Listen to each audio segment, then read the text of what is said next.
Are there enough hours in the day? All right, okay. There aren't. It's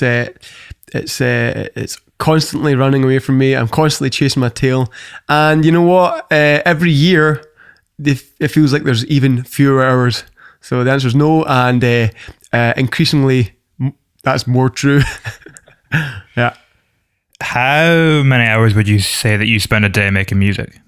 Making music, you know what? Less and less, because I end up kind of trapped in the sort of the lane of doing all the other sort of housekeeping-y stuff, all the PR stuff, all the other kind of background stuff that is involved in being a band, and it's a real struggle. Actually, I end up forgetting to do that aspect of the job for a long time.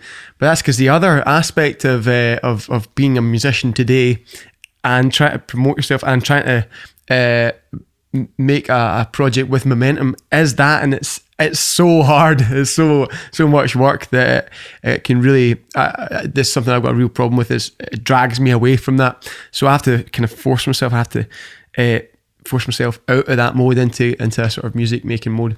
But when I'm in a music making mode, then that's me. I'm throwing myself in and I'm there. How would you force yourself into a music making mode? How would you go about doing that? Well, it happened over lockdown there, you know. I guess one of the fortuitous things about lockdown, if there was anything, is that everything shut down and all that other side stuff. It didn't matter. It just, everyone was trapped in the house. So you know, I'm not at risk of sort of falling behind because I haven't done this or that. So it's just okay. This is a dedicated time for me to just write, and I did. I wrote and wrote and wrote. But I do have to make a conscious effort to do that. And I mean, at the end of lockdown, I've come out with, you know, 30 or 40 songs. I mean, not all of them good, but some of them good. But I mean, even that's a sort of, that could be the artistic process like that is, it's also quite a fraught and tense and sometimes tortuous one, arduous one, but at the end of it, it's like a sort of purification. But yeah, I guess I have to really, in order to get into that mode, I have to say, right, this is it. Just shut everything else off, turn that off, turn that aspect of my mind off, and get into making music. When you wake up in the morning, you open your eyes, how clear an idea do you have of what you're going to do with the day and what you want to achieve with the day? Pretty clear, and possibly it's too much. I give myself too much to do. I wake up and I think, right, I lay out all the stuff to do, and it's too much. I give myself too much to do, and it's a stress, and I kind of rinse myself out a little bit with that. So yes, if there's any sort of thing to take away from that, and it's something I'm trying to work on, but if there's anything to take away from that, is definitely. I've been trying to wake up in the morning and not think about what I need to do, not do that, just give myself some time to wake up and, you know, experience the moment and have a bit of a morning to myself, rather than immediately wake up, think, oh, I've got to do this, that, and that, and that, and that. That's what I'm trying to do, but I'm failing at that. I'm failing. But that's the ideal situation, is to wake up and not think about all the things you got to do. Because that's I don't think that's a particularly healthy way to go about it. Nevertheless, that's what I'm doing. Did you succeed in not doing that this morning? No, not at all. What was the first thing you thought when you woke up? I thought about the logistics for going on this trip with the band. We're doing some sort of cruise thing, on a sort of booze cruise type affair, and I had to work out. Well, I mean, I feel like I'm responsible for all the rest of the guys in the van and say, okay, do we need to get vaccine passports, all that sort of stuff. So that's it. First thing, I wake up and organise that, and then it's working in what's the content we're going to do for the next single release, all that sort of stuff. So that's what I end up thinking about. I would love to be able to just think about getting up and playing guitar or singing, but it's hard. It's hard, and I'm sure if there's other musicians checking this out, I'm sure there's something that's a common thread, because that can take over, and it really does. What does a successful day look like for you, would you say? A successful day for me is one where I feel like I've actually lived and I've experienced something, and I've felt alive. And that doesn't necessarily equate to having achieved the tasks that I've set out for me. But alas, the tasks still need done. So it's a weighing up of those two things. A successful day, a day at the end of which I can lie down in my bed and think that was a good day, that was a successful day, is one where I've really felt alive in some way or form. And that's hard. That's quite a hard thing to do, but I can manage to do it occasionally. What does procrastination look like for you? Looking at my phone. Looking at my phone. Or sometimes, actually, this is another thing that I do, is I procrastinate by playing guitar. And that's actually quite a good way to do it. That's quite a good procrastination. I'll happily accept that. Sometimes I'll have some sort of thing that I need to do, but then I'll just pick up the guitar off the wall, and then that might be the only time I play guitar in the week, and then I happily accept that the task that needed done gets shoved to the side, and I just have a bit of time playing guitar. That's a funny thing to call procrastination, but that's one thing that I do. What do you think about most in the day that isn't music? That isn't music. Existential grief. Yeah, futility of modern existence.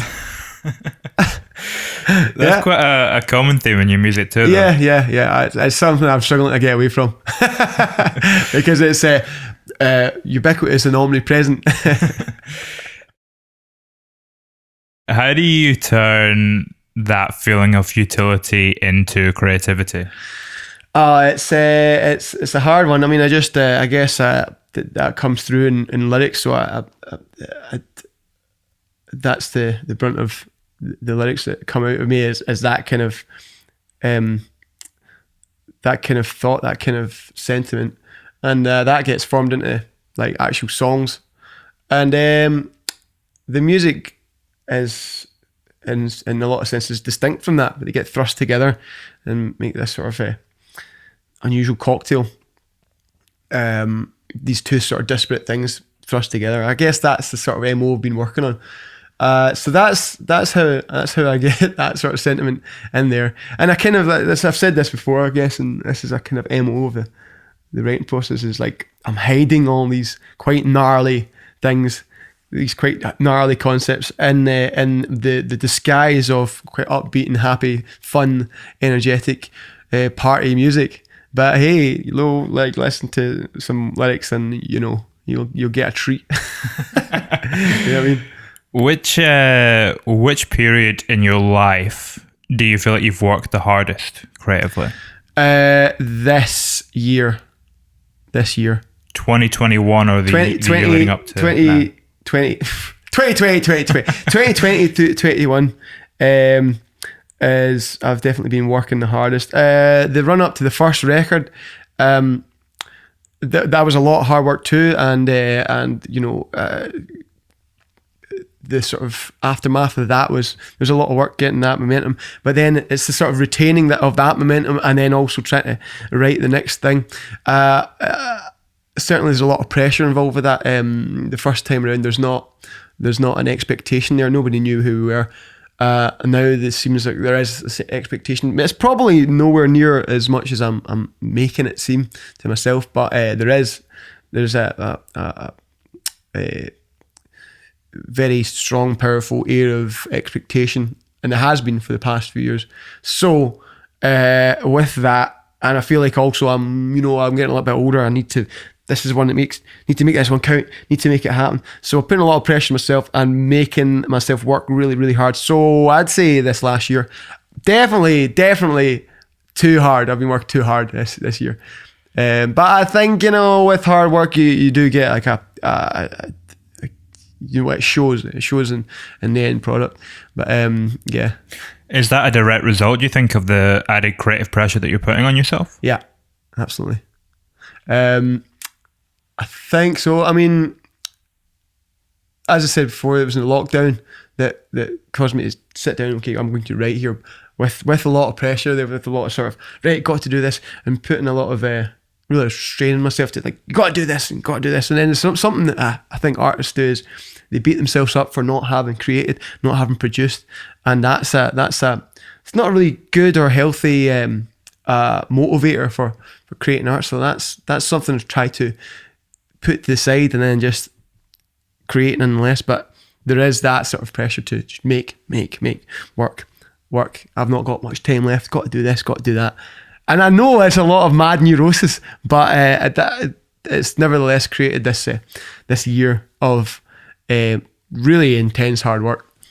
Yeah. How much time do you spend creating around others, and how much time do you spend creating just by yourself? What's the kind of the ratio? Yeah. Well, I mean, I sort of start with the bare bones or something, the absolute skeletal demo, and then I'll go in with the rhythm section of the band, and we'll workshop that and make it sound like good musically with the rest of the guys. We'll build the groove, build the feel of it, and that'll be quite a lot of hours in the room, sort of workshopping that. And that's quite a fruitful. That's where the sort of catharsis and fruitful and life sort of giving part is, and that's enriching, and that's vital to me, and that's the catharsis that I need, that sort of outweighs all this other fucking bullshit that's involved with trying to do a musical project. That's the life giving part. That's it. So I'm glad to spend a lot of hours doing that with the boys. Then on top of that, the horns then lay something on top, and that's kind of a separate process, and we pull it all together. At which point of the creative process do you feel the most in control, and at which point do you feel the most out of control of what's happening? I feel most in control when I'm finalising the lyrics, finalising the words. That's the part that I have complete control over. I'm happy to relinquish some control of the music because the musicians in the band are just all stellar in their own right. I'm now the third best guitar player in the band. I'm way down there. Where were you when the band started? First, I think. And then Liam got really, really, really good at guitar, so I'm second. And then Lucas joined the band. He plays bass, and he's just an absolute slayer, fucking monster slaughterer from hell on the guitar. So I'm happy to take bronze position there. So, but yeah, the point being that the musicians in the band are all just stellar in their own right. So I'm happy to relinquish control of what's going on in their part of the song. And then the horns, what happens to the horns, I completely just farm that out. I let them have it. I let them take the song that I've made and put their own stamp on it. So I've got little to no control over that, and I'm kind of happy with that. It's something else gets introduced that I wouldn't have thought or added, and that's sort of the way we've been working. Yeah. Can you create in any state of mind? Nah. Sometimes you can't do it. Sometimes it's flowing and it's great, but sometimes you kind of have to wait for that. But then I also realise you can't force it. You just got to let it happen. You just got to try and be well, and then wait for that sort of juice to start flowing. If you force it, which I have done, and I've tried to do that before, because of that pressure that I was speaking about before. You try and force something and try to create something under that sort of pressure, just forcing it, then it's never a good thing. So it's a delicate balance. You kind of have to not let that pressure overwhelm and then force you to create kind of not genuine or good good art because of that.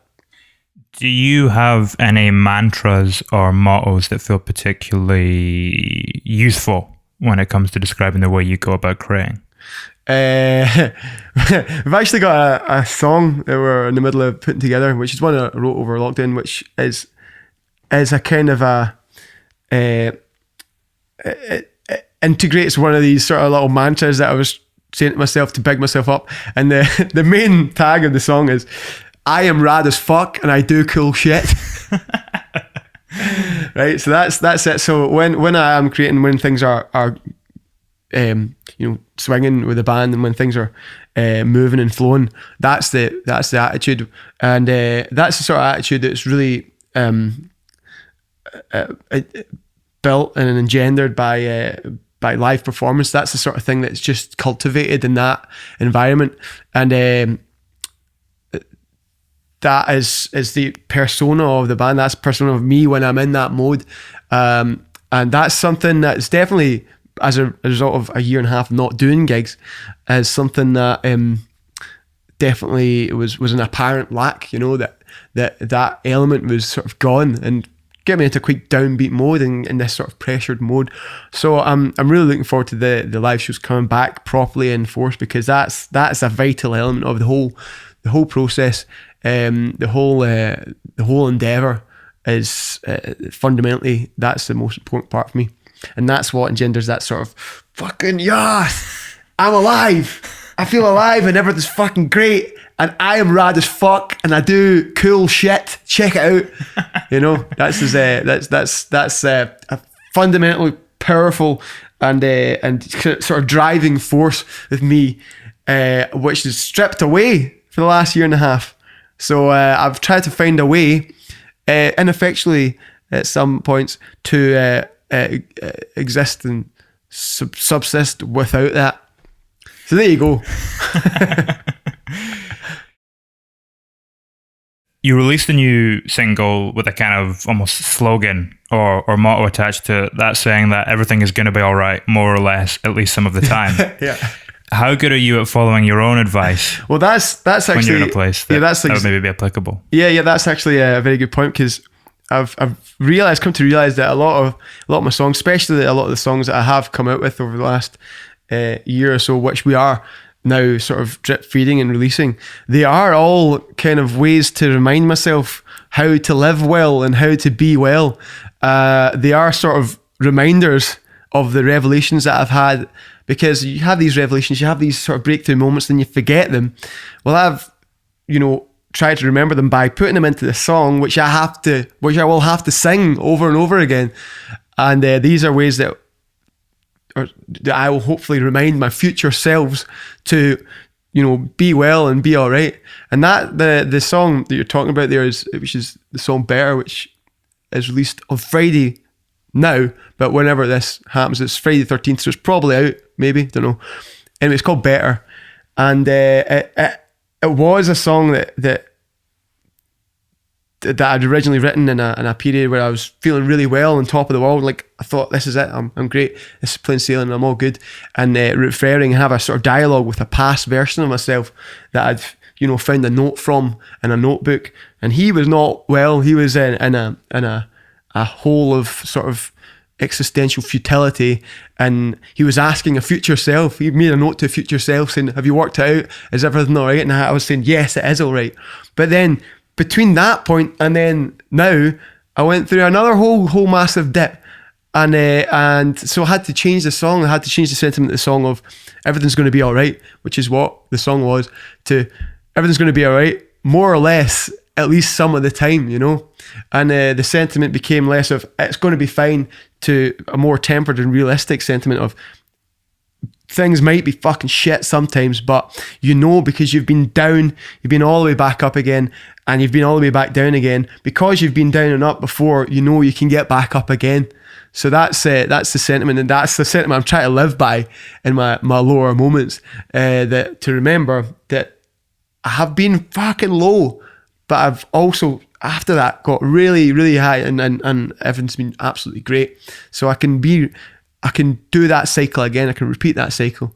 So that's a funny thing about that song. It started off one way, and I had to rewrite it based on subsequent experiences. So, and that's every time I sing that song in the future, no matter what sort of state it is I'm in, it's a reminder to me from that past self what I learned at that previous juncture. What's a lesson that you've learned when you're at the top, and what's a lesson that you've learned when you're at the bottom that feels applicable to your life at any time? It's hard to learn a lesson at the bottom because you're not receptive. You're not receptive to anything apart from darkness and negativity and futility. The lesson I've learned from the top is to try and support that bottom version by leaving yourself, post-it notes in the form of actual fucking songs. Right? This is it. These songs are post-it notes to myself to say, be well, and hopefully are applicable for other people by extension. So that's the lesson. The lesson is at the higher points that lower point person needs to be supported, needs to be in some way taken care of, because he can't take care of himself really. He's fucked. He's hopeless. So we need to give him hope somehow through time, through some sort of tendrils of temporal communication with your past and future selves. You need to give him hope. So that's what the script is there. Have you found it works when you're in that lower place? Is it successful in doing what you set out? It's hard to really say yet. Sometimes it can do. Sometimes you can get that wee sort of tendril if you manage it. It's just giving that guy a chance, you know, giving that guy a chance at having that hope.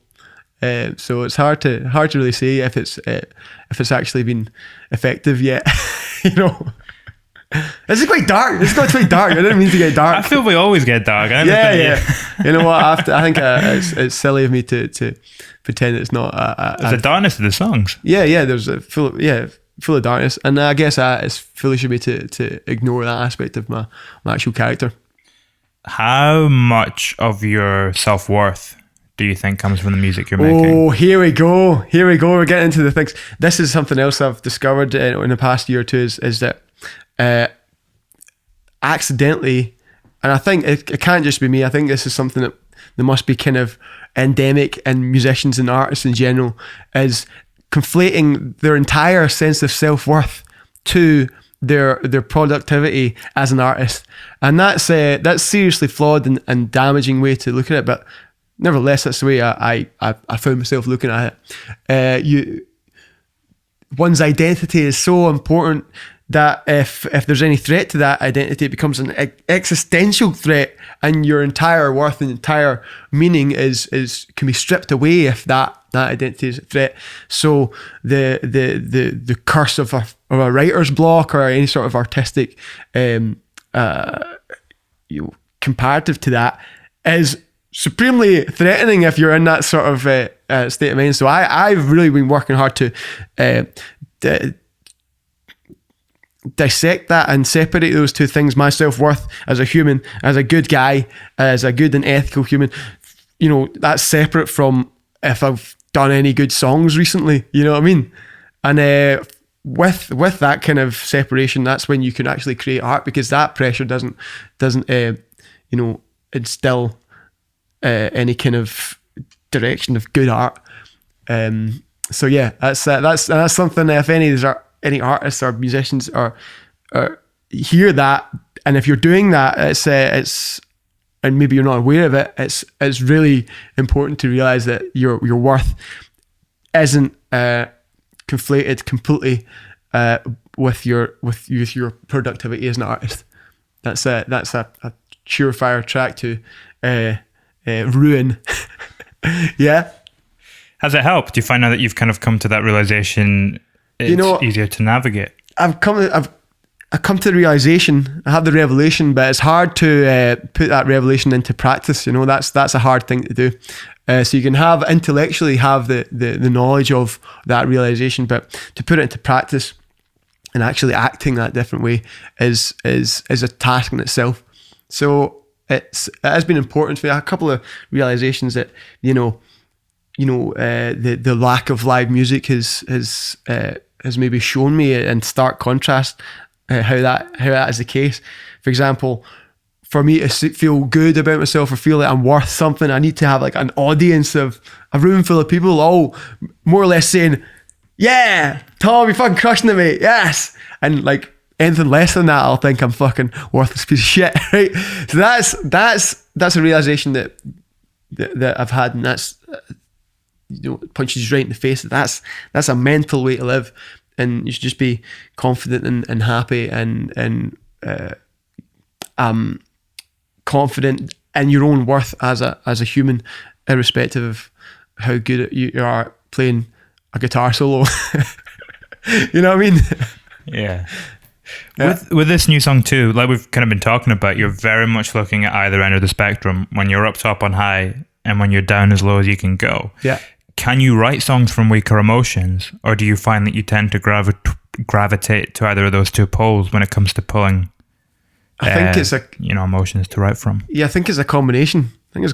Because the music, it's hard to write upbeat music when you're in that mode, but it's very easy to write the lyrics. So it's almost like combining these two aspects, complete disparate aspects. So the music I'll write from a very upbeat mode, but some of the darker lyrics will be written and then documented and then trawled through later on in order to build a meaningful song. And I think maybe it's certainly worth mentioning. I'm always trying to use these sort of darker elements as as a route to some sort of positive and kind of healing message.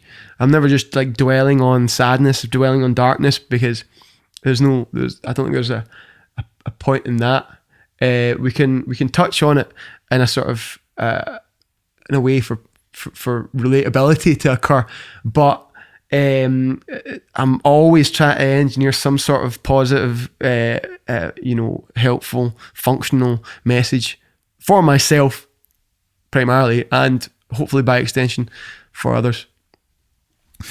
Has making music impacted your understanding of yourself or your understanding of the world more?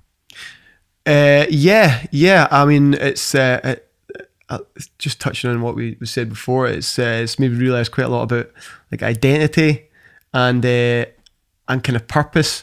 Without realizing it, it gave a sort of purpose to do it. And then as soon as you put an identity and a purpose in something, then the stakes are too high. So it's maybe had some realizations about that. About my place in the world, I guess I'm just trying to make it better for everyone involved, and I hope that by doing good art and good songs and good music that gives people something, either just on a make you want to move way, or actually exploring the things I'm actually saying. I'm just trying to give something. I'm trying to, in a utilitarian sense, bring more to the world than I'm taking away. So that's if we're talking about my place in the world, maybe that's what I'd say. And in fact, that's what I have said just now. How often does what you give to music, or what you give to a song and what you get back from a song, feel like a fair transaction? Well, when to be honest, it almost always completely pays off by the time it hits the practice room, and by the time it hits the stage. By that time, when I've played it in front of people and seen a reaction, that's when it pays off. That's when pretty much fundamentally all the payoff is of the entire thing is at that point. Which again, that's why it's been hard in the past year and a half, because that payoff, the exchange hasn't been there. It's just been the turmoil, the sort of torturous artistic process without that, the good juice at the end. So, but yeah, in answer to the question, that is the point where it all it pays off, really. What else do you need in life to feel fulfilled outside of music, as well as music? It's very, very difficult questions. These are hard questions that I'm not sure I have the complete answer to. But I mean, does anybody have the answer to these questions? These are the fundamental questions of what it is to be I don't know if there's an answer as much as there are maybe just some ideas, kind of rough sketches of an answer. What else do you need? I mean, shelter, warmth, water, food, and then self-fulfillment. But what is that? I don't know. It's hard to really pinpoint. These are hard things to go for. Basically, to feel alive, to do things that make you feel alive and bring you some sort of joy, whatever they may be, and that changes.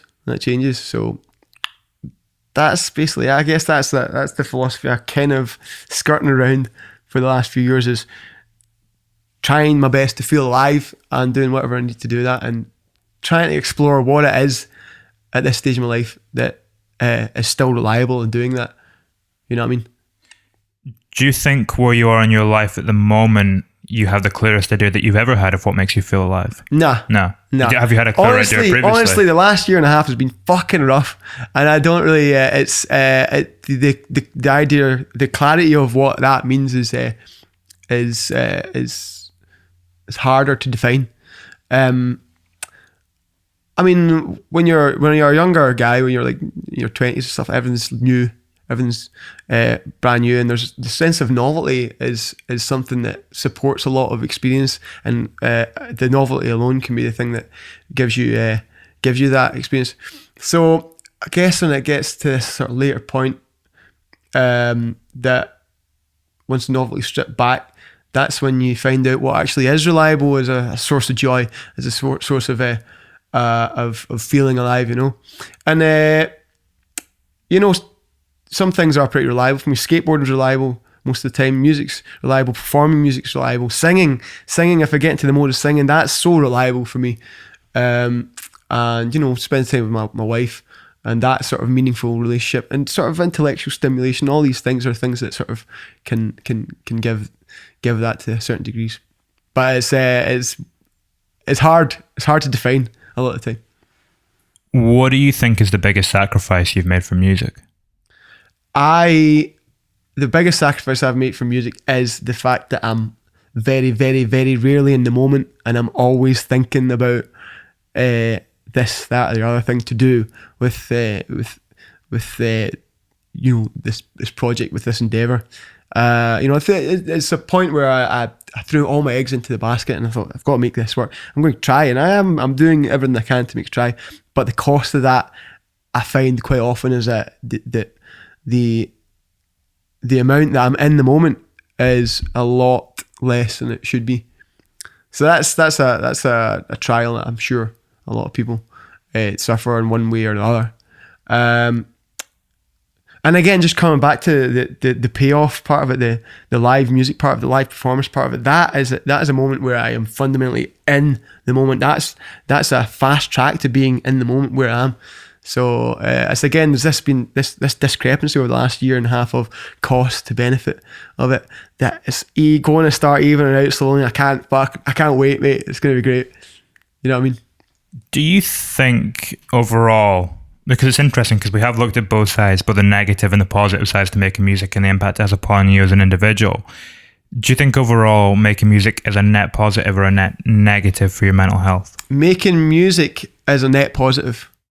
What about everything that surrounds it? Net negative. Hard net negative. Yeah, absolutely. But making music, stripping back into the bare bones of it, actually making music is an enriching and an joyous occasion, and I think fundamentally important to my well-being.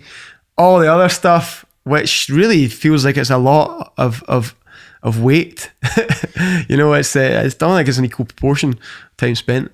All that other stuff is definitely detrimental. But like I said, the live aspect is such a important part of that live music, of that creating music aspect. And when it's taken away, all bets are off. You know what I mean? Yeah, you feel it. Yeah, you feel it. We've touched upon your marriage, I think, a couple of times too. What's the biggest impact that's had upon your outlook on the world, do you think? I mean, it settles me, and you know, makes me feel secure and comfortable, at least in that one aspect of my life. That I mean, I know who I'm going to grow old with. I know how that's going to. I'm pretty sure how that's all going to pan out, and it's going to be very nice and very secure and lovely.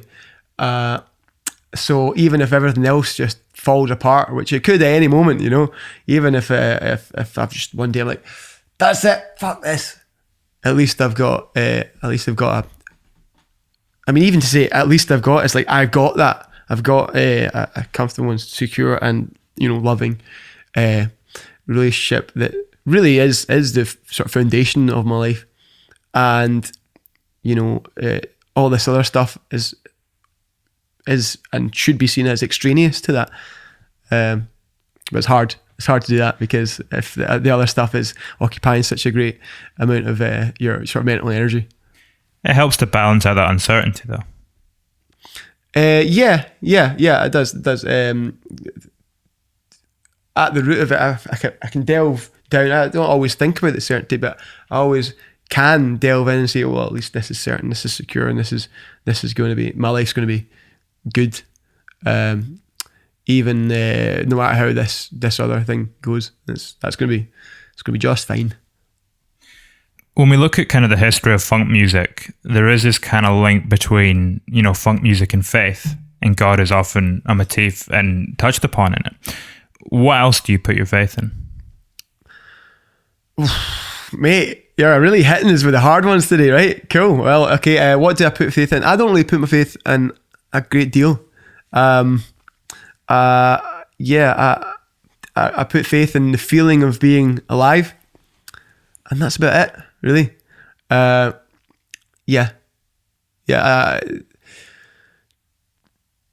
There's nothing else I can really say that I truly believe. There's nothing else, apart from that I think is definitely true.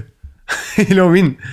There might not be anything else in the universe apart from the instantaneous feeling of a human feeling alive.